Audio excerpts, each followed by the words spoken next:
Hello everyone, it's Boneskin here, and welcome back to What If Raditz Fought Goku at Kame House. Initially, you might think that a change of venue might not cause a huge differentiation from the original series, but as we've seen in the last three parts, that's just not the case. In our last part, we saw a huge divergence from the original timeline. Piccolo, still being alive in this version, went to Guru and had his potential unlocked. However, due to him not hiding his ability well enough, Vegeta took chase following him, and in addition to that, Zarbon found Vegeta and followed him as well. So, we had Piccolo returning with a Dragon Ball from Guru, along with a second Dragon Ball already in the Dragon Team's possession, and Vegeta and Zarbon arriving. And now, on to part 4. Now you may be wondering, where did that extra Dragon Ball come from? Well, you see, in this version, Vegeta hasn't really had the time to search around for Dragon Balls himself. He got caught up in that conflict with Krillin after killing Dodoria. It slowed him down, and he decided to take chase after Piccolo instead of going to the village that he did in the original timeline. But you know who did? Gohan. My, Vegeta. You're quite easy to follow. You're hardly a quiet Saiyan. What brings you around to these parts? Perhaps you're also searching for the Dragon Balls? Cut the chatter, Zarbon! You know very well why I'm here. Yes, well, Lord Frieza is not going to be happy about this. Well, I think you'll find that I've already crossed the point of no return with Frieza. Have you talked to Dodoria lately? Zarbon thought about this. They hadn't heard back from him, and this was kind of the confirmation that he needed. He put two and two together and realized that Vegeta had in fact killed Dodoria. Is it safe to assume that you're working with these over here, then? Ha! I'm here for my own interests. That wish will be mine. I couldn't care less about what happens to them over there. Very well, then. I suppose you wouldn't mind if I sparred with them, and then got back to you. And with that, Dodoria launched himself straight at Piccolo. However, this proved to not be the smartest decision of his. You see, Piccolo is at about 15,000 power right now. He knows full well that Zarbon is stronger than him, so a quick use of Kaioken times 2 happily put him into the upper hand. He's glowing with red aura, and Zarbon is on the back foot, and in this distraction, Vegeta decides to take his chance. He heads straight for the Dragon Balls.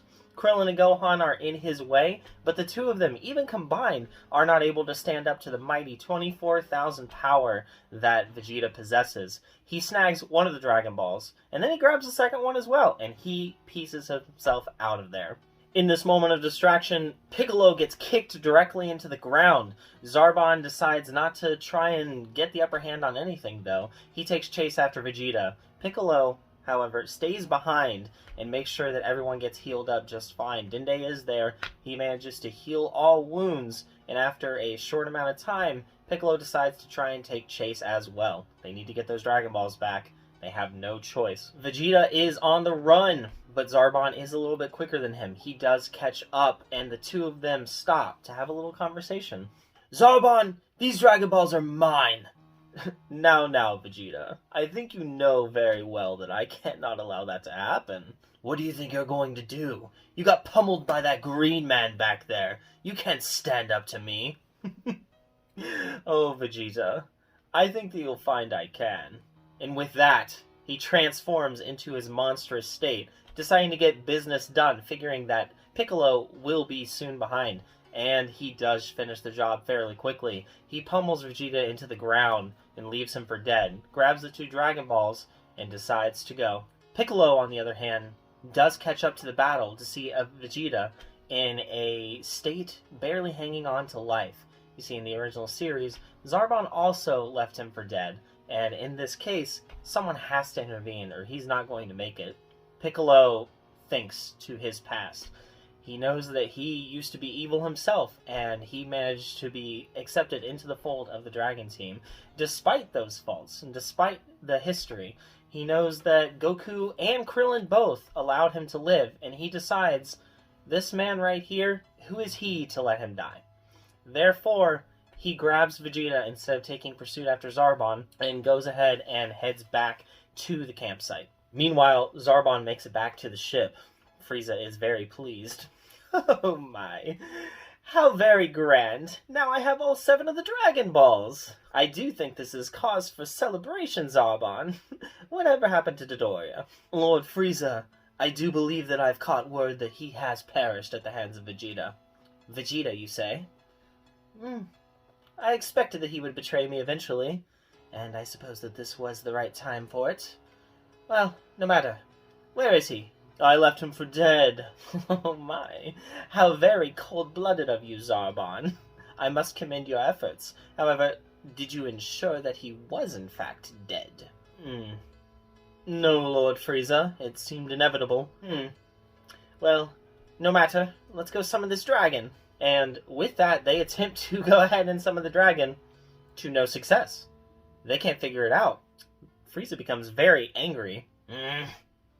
Why won't this blasted dragon make an appearance? Zarbon! Do you think that Vegeta might know anything about this? I suppose it's possible, Lord Frieza. Well then, I think you know what you must do. Go and bring him back, alive! We need answers from him on how to summon the dragon. And with that, Zarbon is told to go and retrieve Vegeta before he succumbs to his wounds. Little does he know, Vegeta's not going to know the answers to that. And in addition to that, Vegeta's not even there anymore. Frieza thinks, though, if Dodoria was killed by Vegeta, and Saiyans become stronger after every fight, maybe, just maybe, it's a safe bet to call a certain force. Yeah, that might be the right idea to do. And with that, the Ginyu Force is called to approach the planet. Meanwhile, back at the camp, Piccolo arrives with Vegeta. The group is devastated. They don't know why he brought him back, but Krillin does remember that he did allow him to survive. Maybe it is the best bet to heal him. As of now, they aren't outright enemies. There is the issue of someone having all 7 of the Dragon Balls, and although they don't know how to summon the dragon, that is still a problem. So Dende heals Vegeta. Hey guys, it's me after the fact. I realized I created a small plot hole because the Dragon Team isn't supposed to know that Frieza already has 5 of the Dragon Balls. So I'm just going to say that Zarbon let it slip that he already had 5 of them, and that the 2 behind the Dragon Team, before he made his attack and Vegeta stole them, were the last 2 that they needed to have all 7. Vegeta is quite perplexed. He has no idea why these people just saved him. To him, he's a loner. People don't look out for each other like that. He was perfectly fine to know that Nappa was dead. So why on earth are they preserving his life? What? Why on earth did you bring me back here? Why did you heal me? What's your game? There is no game. Goku decided to let you live, and I respect him. I respect his wishes. Plus, I suppose it does help to have another Saiyan on our side in this fight. Ha! You think I'm going to side with you over this? I can feel new power coursing through my veins. I think I might just be stronger than you now, Namekian. Do you really think that I'm going to be on your team? That wish will be mine. But, with that, Dende decides to speak up. Why do you all keep talking about a singular wish? You know that you get 3, right? The Dragon Team and Vegeta both look at him perplexed. What? 3 wishes? We only get 1 on Earth. Well, I don't know anything about Earth's Dragon Balls, but it sounds like whoever created them must be kind of weak. Or maybe they want it to be a single stronger wish? All I know is we get 3 wishes here, so why are we against each other? Vegeta thinks about this. That is a good question. Why are they against each other if they have 3 wishes? And remember, in this timeline, Vegeta didn't slaughter an entire village, so Dende doesn't have a reason to hate him. Right now, he just sees him as kind of a jerk, but really, there's no animosity there. Huh. Well, I suppose that's a fair point. We can all have our way and... Fine. I guess that we can try and face Frieza together. But you know, if they have all 7 of the Dragon Balls, why haven't they brought forth the dragon yet? Oh, well, I mean, they probably don't know the phrase. What? There's a phrase? Well, yeah. Why would we summon Purunga using basic speak? It's obviously in Namekian. Of course that idiot Frieza didn't think things through. What a moron. Huh. Well, I suppose that makes sense. So, you're saying that we have the chance. You know how to summon the dragon? All we have to do is get the Dragon Balls. Yes, that is precisely what I'm saying.